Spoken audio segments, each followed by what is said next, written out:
So this is that time of year. Lease renewal season is upon us, and the City of Montreal, municipal officials here, want tenants to know their rights. We've talked about these things on and off, but there is a campaign underway right now, began actually today. According to the law, landlords have 3 to 6 months before the end of a lease to give tenants written notice of a price increase. So let's pick it up from there because there are some issues to take into consideration. There's also something going on provincially with Bill C-31 that I'm sure tenants are not going to be very happy with. So Catherine Lussier is a housing advocate with FRAPRU. They, of course, look after tenants' rights in the city, along with other organizations as well. Catherine, welcome. Thank you for being here. Can you just give me your reaction, first of all, to the city's, launching this campaign again? Is this helpful? Do you think tenants actually are paying attention here? What do they need to know? Obviously, it's always a good news that, officials are making, at least information broadwide through the city for, tenants to at least notice their rights. And also, the concern that we have right now with the situation of the very low vacancy rate all over Montreal and even, in the router Montreal, that tenants need at least to be aware of, if they want to move from the apartment, that they also need to be careful and find something before so they don't end up in a more precarious situations.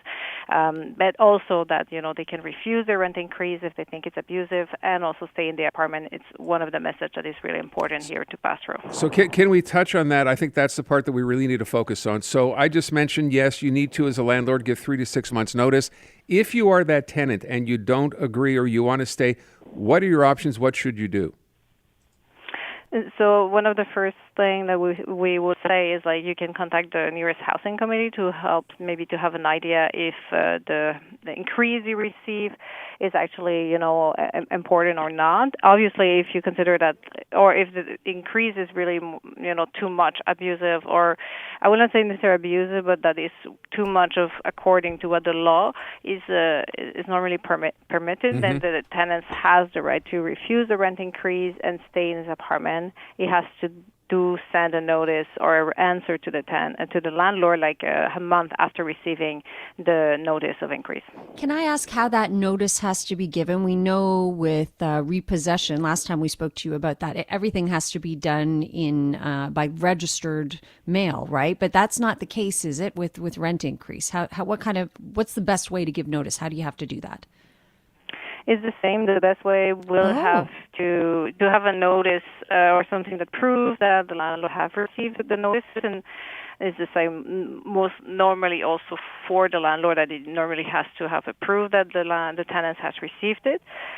So the best for tenants will be recommend a register mail, or if it doesn't go over, sometimes some have to use bailiff, but normally with register mail, it's a good proof that the landlord will have received your answer of the rent increase. And if you don't answer, it's assumed you have accepted it.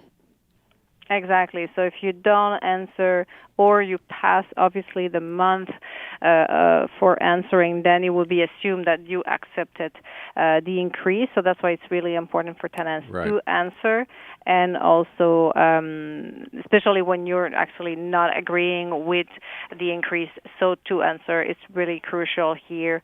And also sometimes on the notice that tenants will receive, the third option that we will obviously call, you can say and refuse the rent increase and stay is sometimes not appearing.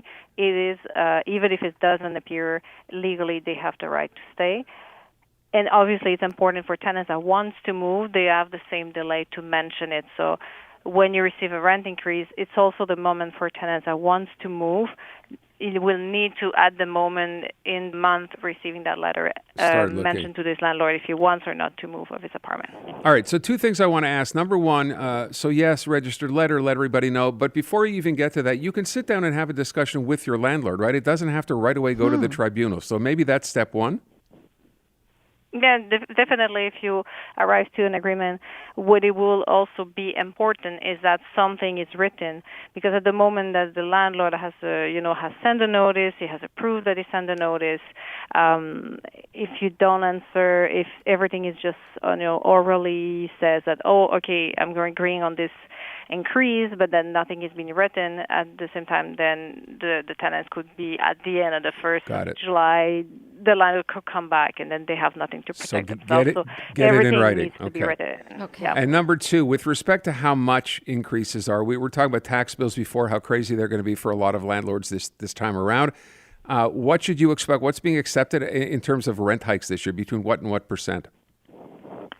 The rental board has produced, or every year publish an estimation for the rent increase that include different types of fees, like increase of insurance, management costs, and this year, unfortunately, it's kind for us really expensive, more than in the last 3 decades. It's 4% for an apartment that the eating is not included. And it normally doesn't include the increase of taxes, so we are expecting something around a bit higher than 4%. But obviously, it's always important to check the taxes directly from the building because it's not always the same increase, obviously, from a building to another one. It's so, I mean, we were talking about this earlier. As a landlord, the last thing I want to do is put my tenants' rent up again. We had to do it last year, and I'm trying to keep it to the bare minimum. But it's just a tough situation for tenants and for landlords. I want to hang on to our great tenants. There's no question. I don't like being in this position, but I like even less them being in a position of not being able to afford their place to live. The other story we wanted to ask you about today, Catherine, was about the housing minister yesterday saying that they will not broaden the Françoise David Act, which protects seniors of the age of 70 or over from being evicted if they've been in the same place for 10 years or more. What would you like to say about that? Obviously, I think it's deceiving us from our side. We think that specifically with the housing crisis, our heart is touching specifically single persons and obviously elderly also, that it will have been a layer of protection. We know how, unfortunately, right now there is a lot of speculation that has been made and a lot of eviction are going on, and they're not, legitimate. Like they are specifically to push people that have been there for a long time and only in the matter of increasing the rent. So it will have been an opportunity for protecting more elderlies.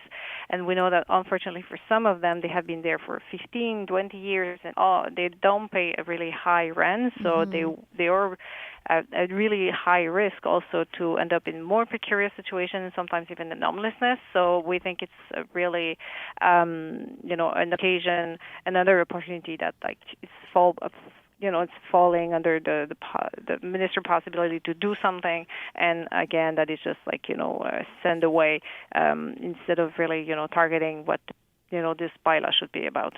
Just as a final note here, so you mentioned 4% in unheated. That's looking at a big rent increase or a big hike in your rent.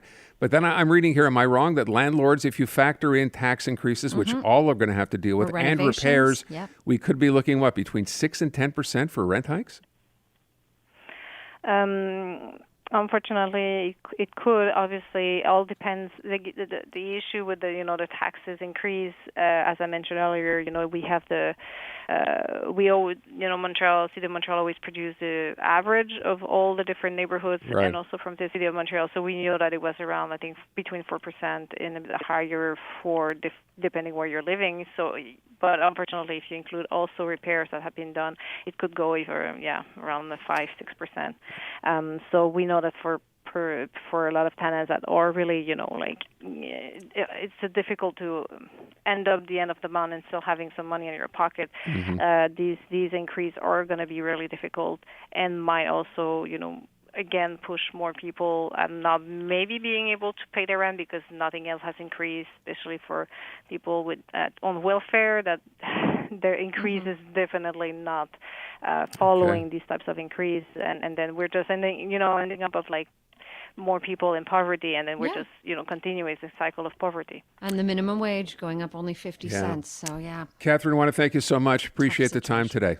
Kind of heads up for everyone there. Thank you. Catherine Lussier from FRAPRU. Just to get you caught up, and the city's campaign now starts Wednesday. Well, that's today. Just to let everybody know you have rights as a tenant. You should be aware of them. But hey, it's going to be more expensive this year, as you heard her say. What'd you say, in 30 years? That 4% tax hike or the 4% rent hike, biggest it's been in a long, long time. Keep that in mind.